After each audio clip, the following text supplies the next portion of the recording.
Alors nous allons commencer à proprement parler notre étude sur ce que la Torah peut nous apprendre sur Gaza, sur ce qu'était Gaza. On cherche dans les textes, on cherche des réponses, on cherche peut-être des similitudes, parce qu'il faut savoir que la Torah n'est pas un livre d'histoire, c'est un livre qui vient principalement nous donner des patterns, des systèmes qui sont susceptibles ensuite de se reproduire, et soit de nous mettre en garde contre ces systèmes, soit au contraire de nous encourager dans certaines directions. Donc, si vous voulez, la Torah, comme les prophètes, sont là pour aller vers le futur, pour éclairer le futur et donc notre présent. Ici, alors on va chercher dans les prophètes. Alors Gaza se dit dans la Torah Aza, avec un Aïn. Aza, ça rappelle le mot Oz qui veut dire l'audace, qui veut dire également l'effronterie, la Hazout, donc c'est la même racine Aza. Donc c'est toujours intéressant d'étudier l'étymologie des choses sans vouloir extrapoler trop, mais juste pour donner un petit piment aux choses, un petit piment à la pensée. Alors Aza, c'était un petit royaume philistin, qui effectivement avait beaucoup de hazout, avait beaucoup d'audace, parce que Aza, c'était une des capitales de ce petit royaume des Philistins qui se trouvait au sud-ouest d'Israël. D'accord ? Une zone comme ça, un peu en dessous d'Ashkelon, qui va comme ça, qui englobe Aza. Alors, très important, Aza, très important les Philistins, très important cette ville. Pourquoi ? Parce que il y a eu des guerres incessantes entre Aza, entre les Philistins et nous, pendant tout le temps des prophètes. Dans le livre des Juges, dans le livre de Samuel, le roi David a fait des guerres contre les Philistins. C'était notre ennemi permanent, notre ennemi principal. Je rappelle même que vous connaissez tous l'histoire de Samson et Dalila, cette histoire où Samson était censé se battre contre les Philistins et qu'il a été séduit par Dalila, qui elle-même était de Aza, qui était de Gaza, une belle Gazaouite. D'accord ? Alors ça, évidemment, c'est des choses qui sont porteuses de messages qui sont beaucoup plus profonds, mais on vient ici tout de même nous montrer que Gaza, c'est historique. On est historiquement en position de conflit. On ne peut même pas dire de conflit réel, parce qu'il s'agit plutôt d'une sorte d'antagonisme. Pourquoi il s'agit d'une sorte d'antagonisme ? Ça, c'est le roi David qui nous le révèle. Le roi David nous révèle que les Philistins, ce sont le bâton pour nous battre. Dès qu'Israël s'affaiblit, alors les Philistins entrent. Les Philistins pénètrent dans Israël. Et dans plusieurs cas, on a vu, à des moments donnés de l'histoire, des Philistins qui ont carrément envahi une grande partie d'Israël, qui ont installé des garnisons et qui dirigeaient toute une grande région d'Israël. On a vu également les Philistins qui rentrent dans Israël et qui enlèvent l'Arche Sainte. L'Arche Sainte avec les tables de la loi, et qui les emmènent dans le temple de Dagon, leur dieu, pour un temps, jusqu'à un moment. Bon, vous lirez tout ça dans le Tanakh. Donc là, le roi David nous présente donc ce sens profond des Philistins et de Gaza, l'une de leurs capitales, comme un antagonisme.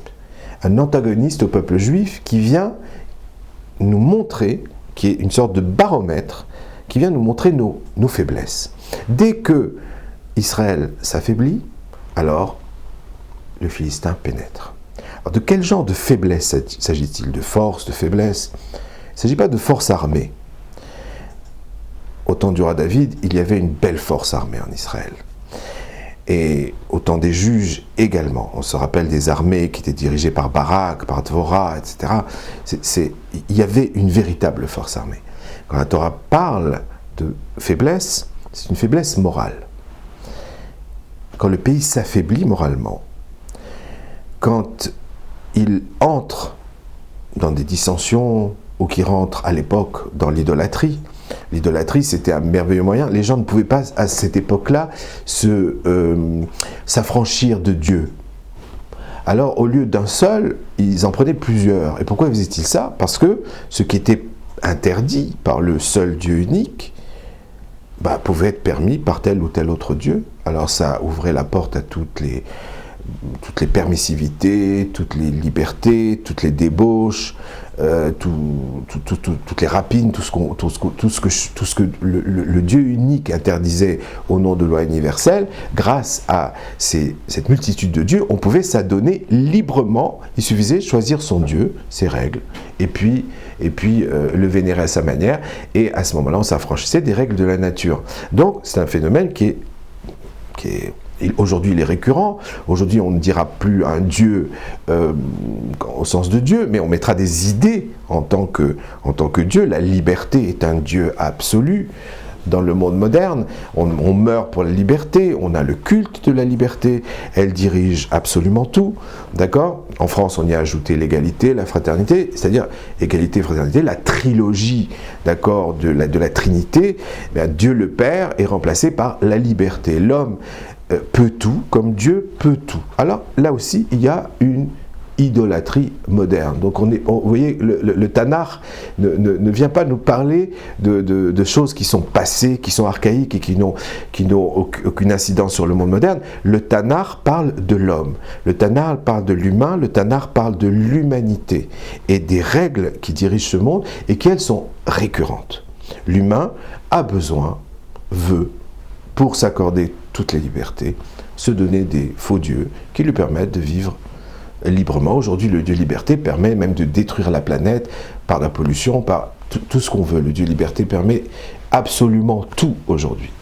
Donc, il y a dans le Tanakh un message à propos de Gaza, à propos des Philistins, de ce rôle, et qui est amené à être aussi dans le présent, si on veut le décrypter, si on veut tirer un fruit de l'enseignement, dans le présent, un rôle d'antagoniste à Israël. Dès que Israël s'affaiblit moralement, alors ils prennent des forces et ils s'infiltrent dans les failles. Ici, on a vu une infiltration dans les failles au sens propre, aux yeux de notre armée, aux yeux de... Alors, ok, il y a une similitude. Attention, on ne vient pas faire ici de couper-coller et prendre la Torah pour la tordre et faire un message. Ici, on n'est pas dans la propagande, on n'est pas à Gaza, on n'est pas chez des ayatollahs. Ici, on est là pour étudier ensemble. Alors effectivement, il y a une similitude entre ce que dit le roi David, ce bâton, cet antagonisme, ce fait comme ça que Israël a à son côté un antagoniste qui lui sert de baromètre à ses faiblesses, à ses affaiblissements. Alors, si on veut essayer d'aller un petit peu plus loin et de projeter cela, d'essayer de projeter ça sur la situation actuelle, alors, l'antagonisme, la force, la faiblesse d'Israël, on cherche, on se demande, on a une sublime armée, mais il ne s'agit pas de ça, nous dit le Tanakh, il ne s'agit pas de cette sublime armée, tu vois bien que, voilà, quand les choses arrivent, elles arrivent, même si on a une des meilleures armées du monde. Alors, qu'est-ce qui se passe ici ? Alors, effectivement, on a pu observer, depuis une dizaine de mois, un peu plus d'un an, un peu près d'un an en tout cas, un antagonisme à l'intérieur d'Israël. Un schisme, presque un schisme que Dieu préserve à l'intérieur d'Israël.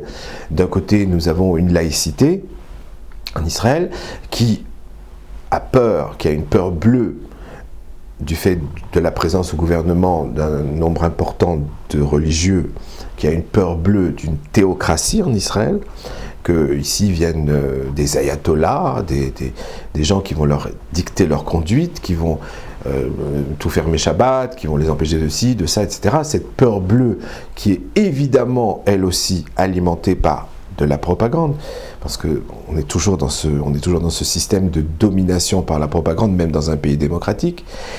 Et de l'autre côté, vous avez des religieux qui, eux, ont une peur bleue du wokisme. Le wokisme, c'est-à-dire ce mouvement qui est né en Amérique et qui balaye toutes les lois de la nature, qui amène la possibilité, par exemple, de cette fameuse mère porteuse, d'une maman, finalement, qui porte son enfant, d'un bébé qui est en symbiose avec elle, et qu'ensuite elle va vendre D'accord? Ça, c'est la mère porteuse. Alors, il faut regarder la réalité. Donc, il y a une peur bleue de ces choses-là, de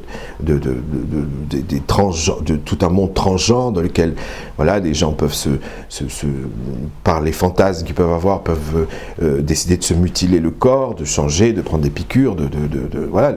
Alors tout ce monde-là qui est en train d'arriver, le wokisme, alors ça c'est le monde religieux qui en a très peur.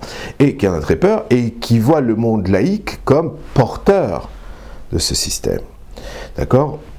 Ce n'est plus juste le cinéma, etc., c'est le wokisme qui arrive. Alors ici, il y a un mouvement ici où un groupe a peur, un autre groupe a peur. L'un a peur des ayatollahs, de la théocratie, l'autre a peur du wokisme qui pourrait être transmis et par la Cour suprême, qui a permis les mères porteuses, et par... Bon, peu importe, on ne va pas rentrer ici dans des questions de politique, on est juste ici en train de mettre en relief une faiblesse, une possibilité de faiblesse.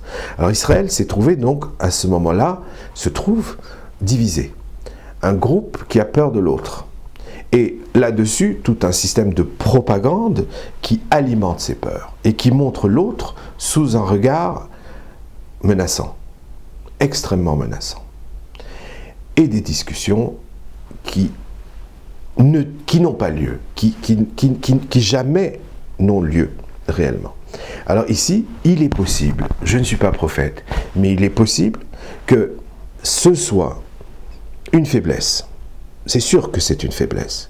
Est-ce que c'est cette faiblesse qui a amené les Philistins à pouvoir rentrer? Je n'en sais rien, je ne suis pas prophète. Tout ce que je sais, c'est qu'ici, le roi David nous disait, attention, quand Israël est en faiblesse, il y a ton baromètre à côté, et ici, il y a une faiblesse. On la voit, on l'observe. Alors bien évidemment, la réponse anti-propagande, la réponse contre ceux qui divisent pour mieux régner, c'est le dialogue. Bien évidemment, le dialogue. Alors bien évidemment, dans ce dialogue entre religieux et laïcs, il y aura les 2 ou 3 premières heures où ça va être la bagarre. La vraie bagarre, la lutte, boum, boum, boum, boum, boum, la bagarre, tu es comme ci, tu es comme ça. Puis au bout de 2 ou 3 heures, à partir du moment où on se rend compte qu'il y a une oreille et qu'il y a en face de soi quelqu'un d'intelligent, et qu'on se retrouve peut-être à parler de la réalité et non plus des théories, de la réalité simple, de quitter petit à petit, encore une fois, le fantasme, la peur, la projection sur l'autre, pour arriver à un véritable dialogue et à nouveau à une unité. Alors il se peut que ce soit le chemin qui va nous redonner la force, qui va nous redonner la clairvoyance. Et c'est un chemin royal, parce que c'est un chemin qui fait le pont entre le physique et le spirituel, entre les laïcs et les religieux. C'est un pont royal qui peut réellement amener Israël à de merveilleux changements et à un merveilleux futur que je souhaite.